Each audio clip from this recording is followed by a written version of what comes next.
Hello, hello, hello, and welcome to Elevate Your Wellbeing Contagious Care. And wow, we've got something to celebrate this morning. It's somebody, and I haven't found out yet, but we have reached over our 400 member mark. And so I just can't believe the support and the love that you've given me and each other in this contagious care group. And I should be able to believe it because friends and new friends through this and wonderful people who are actually wanting to care for themselves, to be able to care for others through this time. It's a phenomenal thing. It brings out the beautiful humanity of people. And so welcome to all of you, and it's so lovely to have you here. And I've got a free copy of my book for when I do find out who that 400th member was that came in this morning. And I know there's a bit over 400 now, but I will find you and ask for your address so I can send it to you. Welcome, Louise. It's so lovely to see you here. Hey, oh, thanks for your birthday wishes, Louise. And Alison, it is somebody's birthday. You cheeky sister of mine. Thanks, Louise, for those sparkles. And yes, these are, I don't know whether I can actually, there you go. That shows a little bit better. These beautiful flowers that my sister from the States has sent over to me for today. Yes, they got delivered, of course, over the plane, through the plane. Yeah, haha. But isn't it wonderful how we can show our love across the miles? And I've had a call from my sister today, and I actually sent the photo of the flowers to her whilst we were phoning, and I just thought, wow, isn't technology incredible? What we can do these days. So it's so lovely to be able to receive your beautiful birthday wishes. And hi, Rachel, happy birthday again.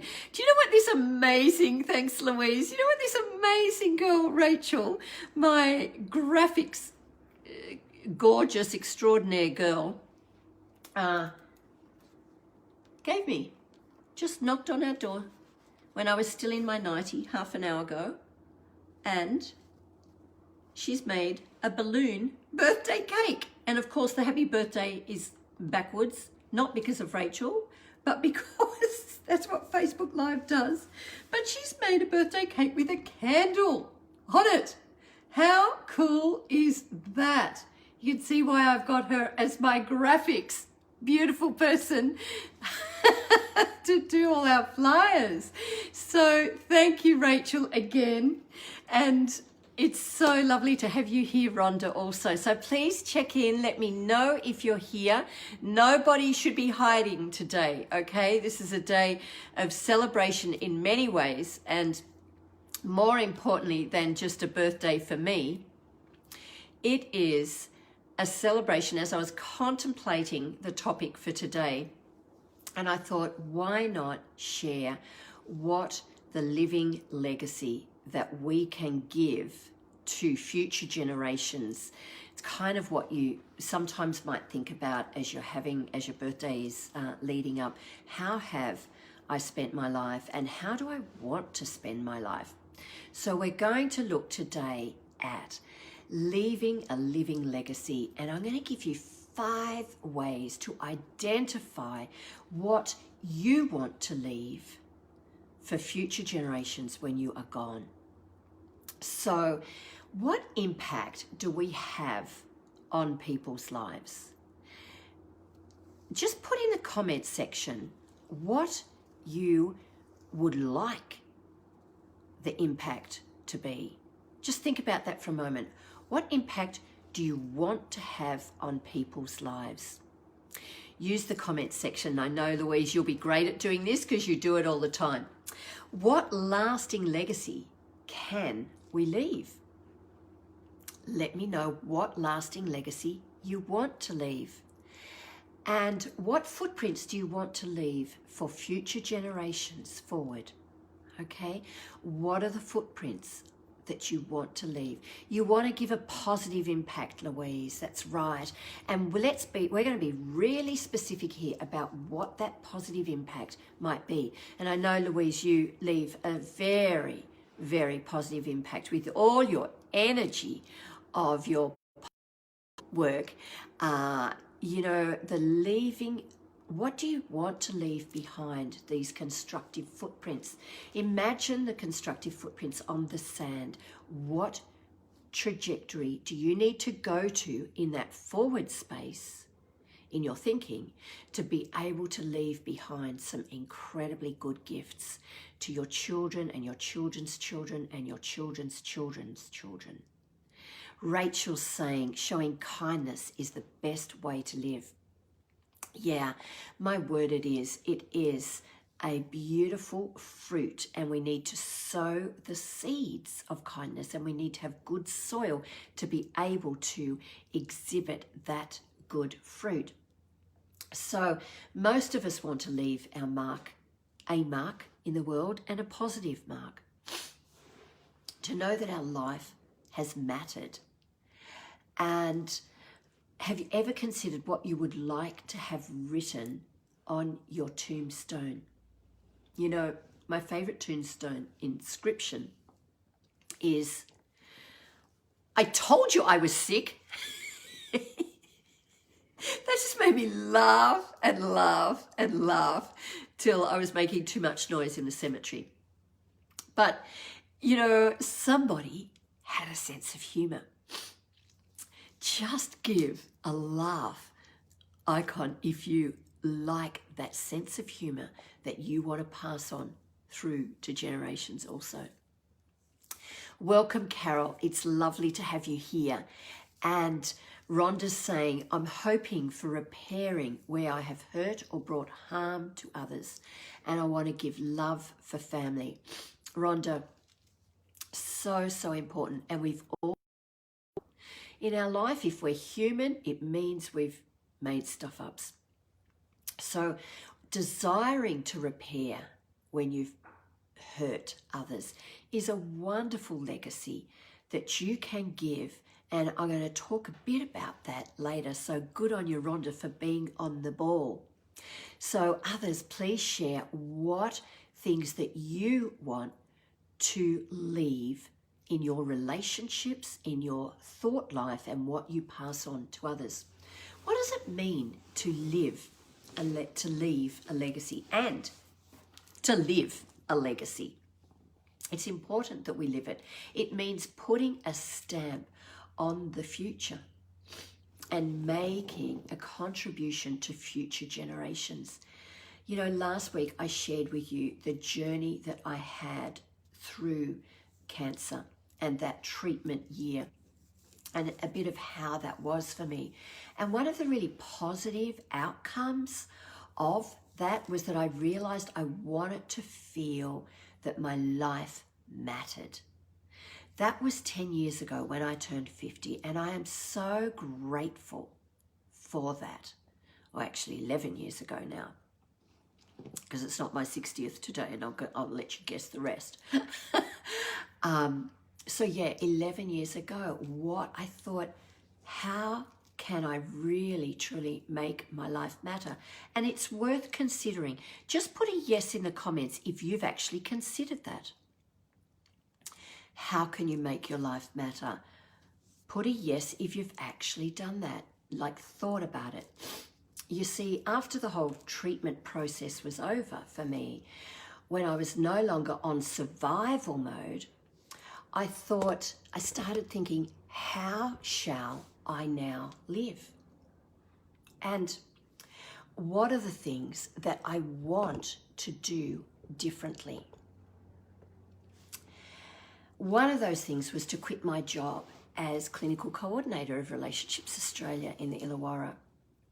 And it was the best thing I could have done, because from then I was able to make my own decisions on the way I worked and for how long and with whom.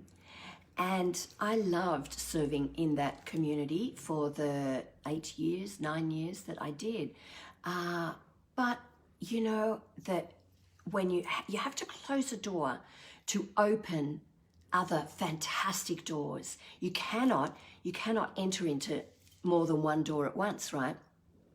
And so it was really important to close the door on that, to be able to say yes to having more control over the way I worked and being able to just give so much more. Now, I know this isn't for everyone to be able to just, quit in an organizational capacity, but, I've been able to make so much more difference in the world on my own terms that has helped be able to serve others in so much greater capacity. And even in this COVID world, we can still decide how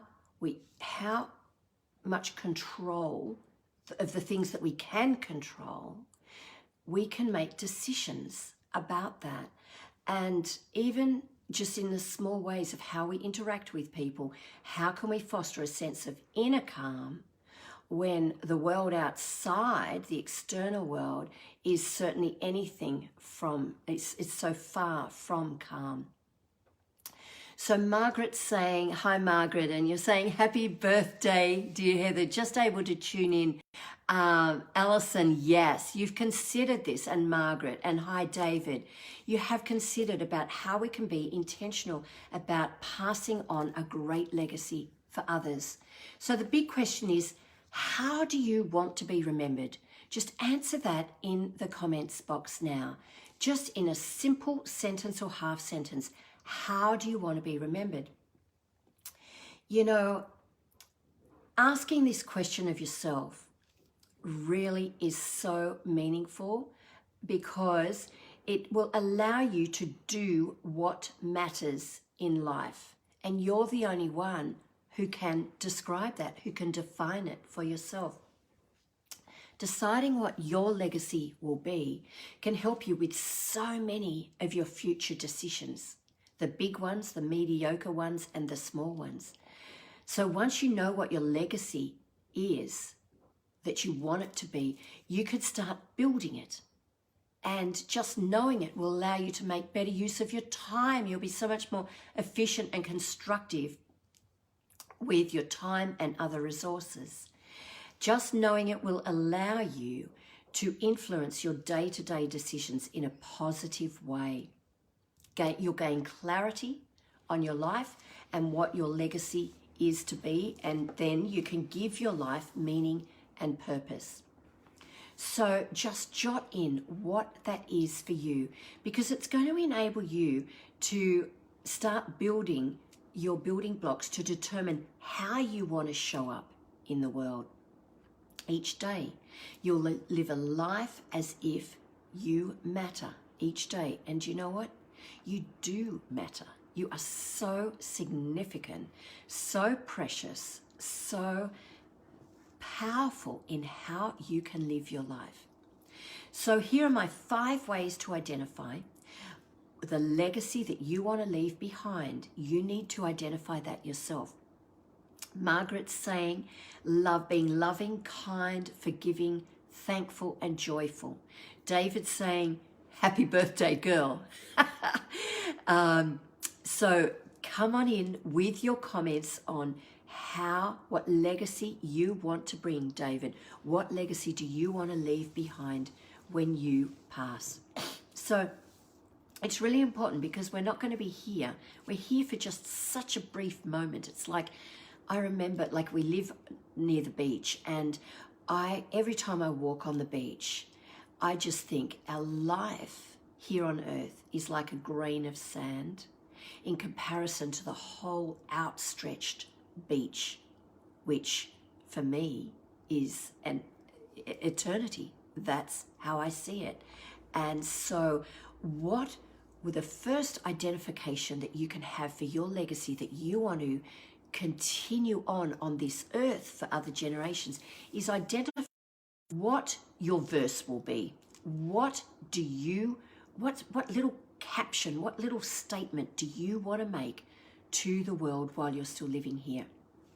And remember, most of you will probably remember this because you're the type of people in this program, in this Contagious Care group membership, to be watching this type of movie. Doesn't matter if you haven't, go and watch it now if you haven't.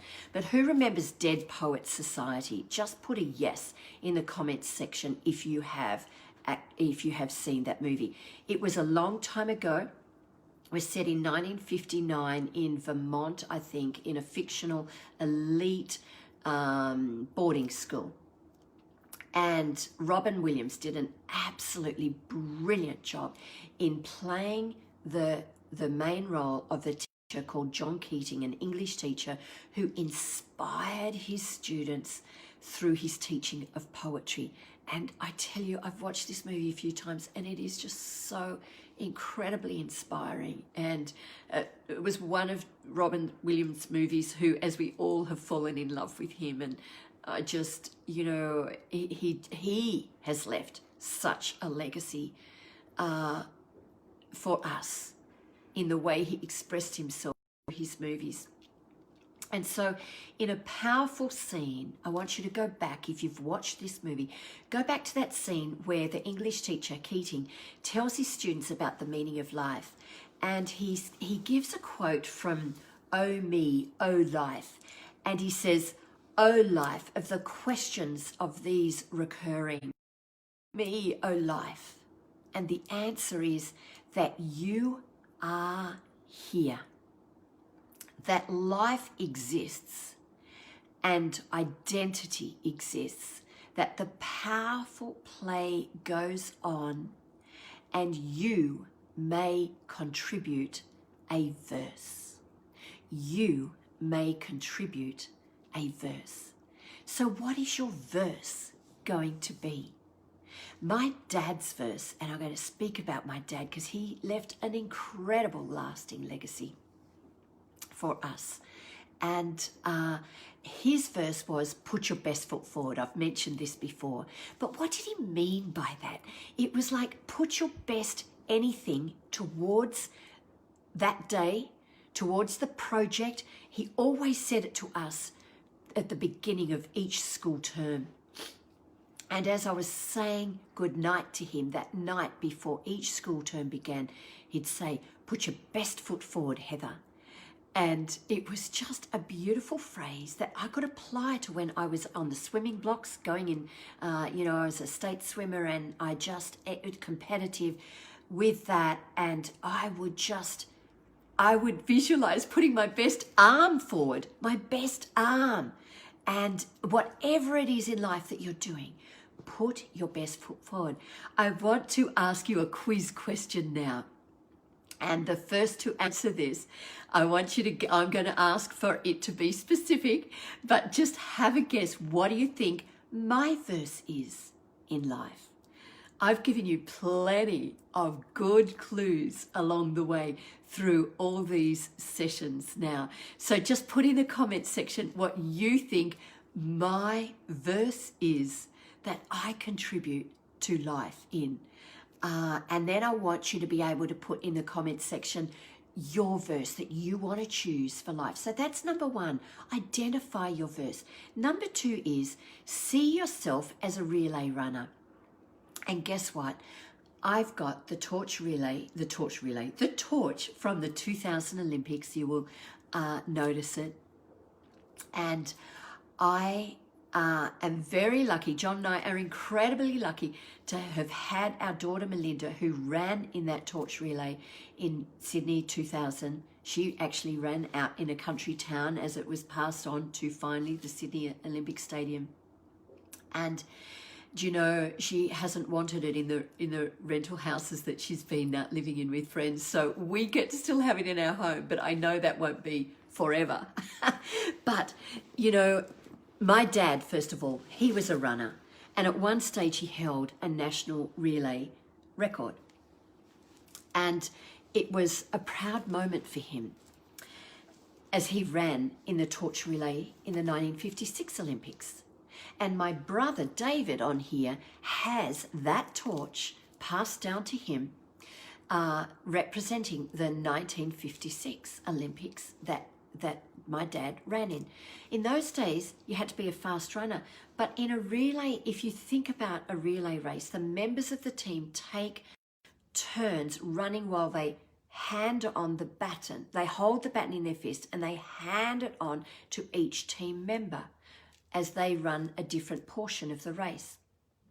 And one way to think of your life is to see it as a relay race. And my dad, it was so incredible in being running in this torch relay in Melbourne, and then our daughter being chosen to run in the Sydney Olympics with this torch behind me. And then it was incredible because Dad passed on many beautiful legacies, and that was an amazing legacy where in the Sydney 2000 Olympics. And I'll never forget the day that Dad was there to watch this, Mum and Dad, but I'll never forget his face. His eyes were beaming and his grin from ear to ear. The pride in his smile that day was just indescribable, because I knew in his heart of hearts, he was thinking, as he told me later, he had, in his way, he was passing that he was just so proud of. And here it was, his granddaughter had been chosen by her swim coach, incidentally, to run in the torch relay for Sydney. And I know he would have been so proud of me just 2 years ago in being also chosen to run in the Commonwealth Games torch relay. And I have this little torch here, not as big as Melinda's torch above, but we get to, I got this little torch. We carried the bigger torch. Obviously it was one torch with the Queen's message sent right through all the Commonwealth Games. But you see, it's lovely to have this little torch as a reminder of my dad's legacy that has been passed on in a tangible way through being able to contribute in some way to our community, because that's what the torch relay is. That's the criteria now. You don't have to be a fast runner. It's based on much more valuable criteria like generosity, leadership, community citizenship, community involvement, and sportsmanship. And at only 13, Melinda was the youngest to carry that torch in the Sydney Olympics. And, carrying a torch and passing on the baton to future generations is such an important concept that we can have in our heart and live that daily. So that's the second one. See yourself as a relay runner, passing on your verse or passing on what you want to give to this world while you are here for this very brief time that you're here on this earth. One of my mentors that I really look up to is Barack and Michelle Obama. And I have to say, I really miss both of them. And, Barack, back in the good days when he was president, when Obama and Angela Merkel, the German Chancellor, met in Berlin for a discussion on democracy, this is what Obama said about leaving a legacy. He said, "I see myself as a relay runner. I would take the baton and I would run my leg of the race. And then I'd pass the baton to someone else. Each generation tries to make progress, knowing that what we do is not going to be perfect." And I like that. He knew things weren't going to be perfect, but he put his best foot forward, and that's all we can do. Give it a go. Put our best foot forward and not expect perfection. That's the deadliest thing you can do. You do not want to expect perfection, because that stops you from trying. and it's so important to have a go. So just finishing off his quote, he said, "But hopefully we've run our leg of the race effectively and the world's gotten a little bit better." So that's from Barack Obama. So number 2, see yourself as a relay runner. I'm just going to read your comments here. Hello, Wendy. So lovely to have you here. David is saying, seriously, I wanted my legacy to be something positive about that which I've seen as of primary importance in life, but sadly not managed too well. So I truly need some reshaping and focusing. You know what, David? We have all gone astray in different ways and all stuffed up in different ways. The fact that you can acknowledge that, you are halfway there. And I know you are reshaping and I know you are focusing. So the important thing is you can see areas, and I want you to think about what you can put in the comments section that helps you move forward with that baton of the people that you can influence. And let me tell you, there are many. Rhonda has said, let your life shine. And Rachel's saying, Heather, let your life shine is your verse that you send to the world. Yes, be brave, be life-giving, and let your light shine. I tell you, I would have been so disappointed if nobody could have said that, because I've said it like 33 times now. I think we're up to session 33 roughly. So I'm so glad. I will send you a free copy of my book, Rhonda. So please put your address in. And yeah, I'm pleased that you got that. Good on you, Rachel. I know you've bought my book already, but I'll give you another one. Tony is saying, don't bring me problems without looking for solutions. I love it, Tony. Ruth is saying, my husband and my theme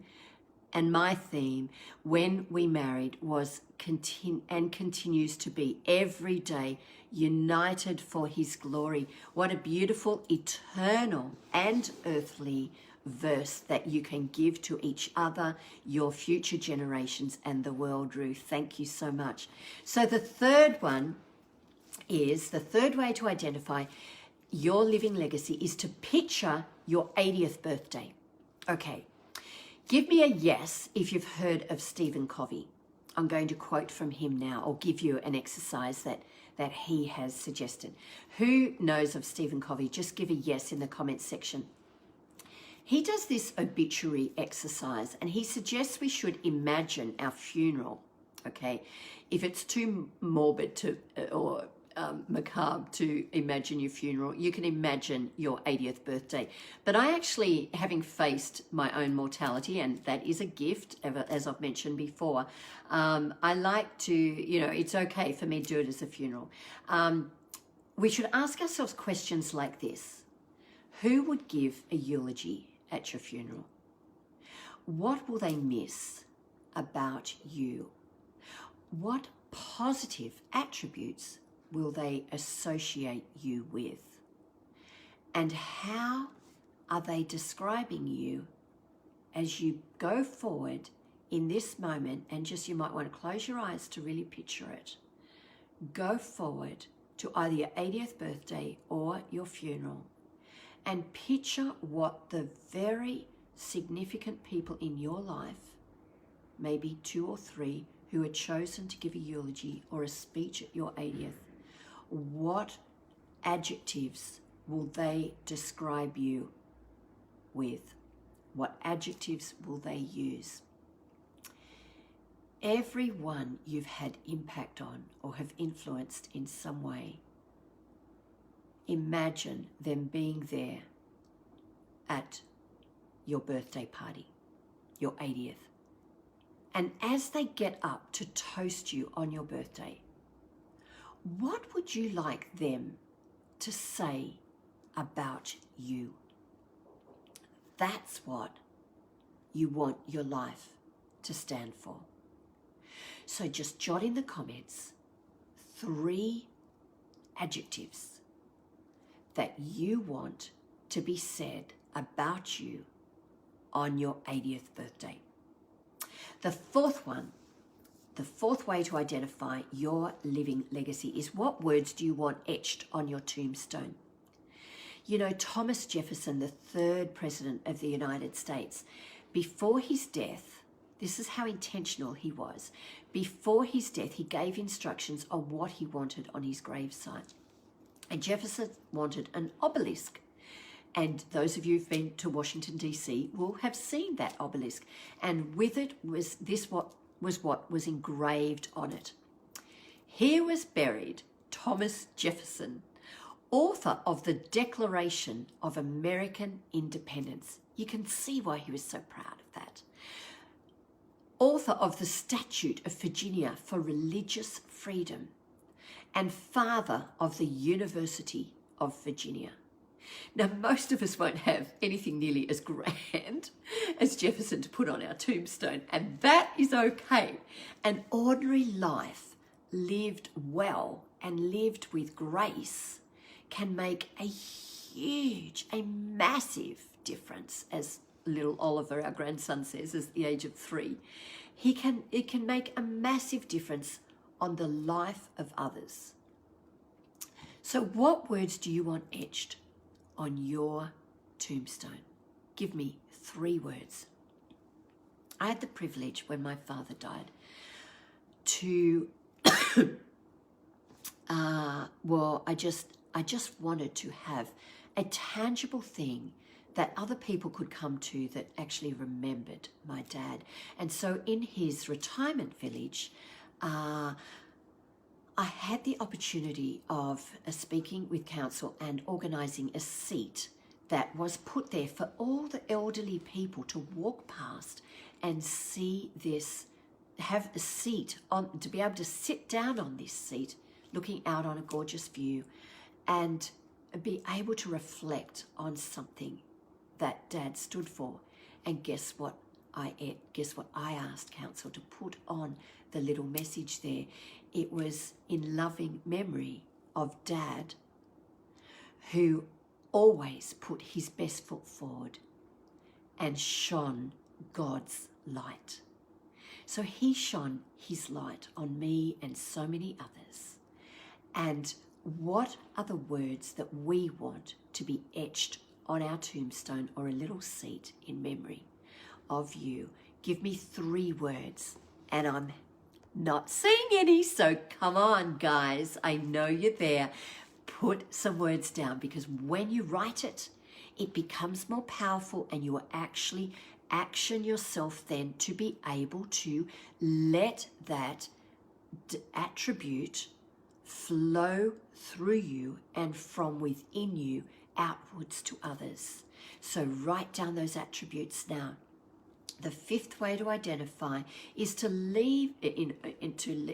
identify your living legacy is to ask some really significant questions to yourself.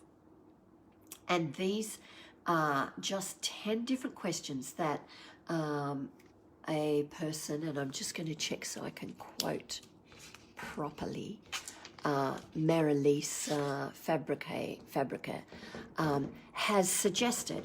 What do you want your life to stand for? How do you want to be remembered by your family and friends? We've covered that. What will those beyond your circle of family and friends remember you for? What kind of an impact do you want to have on your community? Whose lives will you have touched? What contributions do you want to make to your field? I know for me, every time I supervise senior counsellors or any counsellor that I'm supervising, I know that I'm contributing to my field of work, and I actually imagine the next generation of counsellors that are going to be better off. So what contributions do you want to make to your field of work, areas that you have expertise in? What lessons would you like to pass on to future generations? How can you serve? And what do you want to leave behind? So our days are numbered, Billy Graham has said. One of the primary goals in our lives should be to prepare for our last day. The legacy we leave is not just in our possessions, but in the quality of our lives. What preparations should we be making now, no matter how old we are? And we've got a range, I can see today, a range of ages from in your 20s, late 20s, early 30s to up to 80. So it doesn't matter our age, we should still be making preparations for how we want to live now and what legacy we want to leave behind. Because Billy Graham says the greatest waste in all our earth, which cannot be recycled or reclaimed, is our waste of the time that God has given us each day. So I am going to stop here because I've gone 40 minutes and I'm going to leave the rest till next time because I think it's so worth continuing this. But in the meantime, next week we have a very dear colleague and friend of mine, David Kerr, who's going to be speaking, and it's going to be a fantastic session. So I will post that in the events section of our Facebook live group. And I'm just going to read your messages before we finish. So Tony has said, I want to be a friend, a confident keeper, and a cheerleader. I love that, Tony. You are a confident keeper. Yes, you are a confident and a cheerleader. I love. Alison has said, faithful, committed, and caring. Tony's saying, a friend, secret keeper, and cheerleader. I know what you mean. Margaret, lover of life. Yes, that's why I thought I would put my dear friend Rachel's celebratory balloon making, because yes, it is worth loving life and passing that on and seeing the best of life that you can give and the best of life that you can celebrate. We can never celebrate too much. Ruth is saying caring, faithful, and honest. That was John wishing me. I can't believe he thinks I've finished this. He doesn't know me well enough, does he? David's saying, yes, I'm endeavouring to be content with having tried my best possible, having put my best foot forward, so to speak, and having accepted my imperfections and forgiven myself for them and not held any unforgiving matters against others. Hallelujah, David. That is just such a wonderful thing. And that's what I want to address next week that we didn't get a chance to today. Well, it'll be in a fortnight now after my colleague speaks. And Tony's saying, I cannot find the right word. Hence, perhaps committed, forgiving, and forgiven. I love that, David. So that's wonderful. Keep rolling them in, Rachel. Colourful, genuine, and faithful. You sure are. So keep rolling them in. And your task for this week might be, how do you want to act on those 3 words? So if you're watching the replay, what legacy will be yours that you leave? Put your 3 descriptive words in. I challenge you, invite you, encourage you to put them here so that it will benefit everyone else who's here today. What will your legacy be? What will you enable as a gift to be able to be lived on after you have gone? So live your best life now by creating a legacy that you can be proud of. And one of the things that, David, you mentioned, and I will just mention it now, it's righting our wrongs. This has more power in the future generations of your loved ones, more than you will ever, ever know. So think about it this way, just as a bitter or a controlling spirit or resentment has a way of being passed down through generations, unfortunately, so does the spirit of a forgiving and a gracious heart. So modeling apologies and forgiving people carry lightness and joy into the next generation. And because of that, and because I want to give a birthday gift to you today, I'm offering the Freedom Through Forgiveness course. that's running in November at $50 discounts for all of you members, and the Freedom Through Forgiveness plus Elevate Your Wellbeing course, which is in October. So just hop onto my website or the group page and you will see how you can do that. You need to go through my website to do it.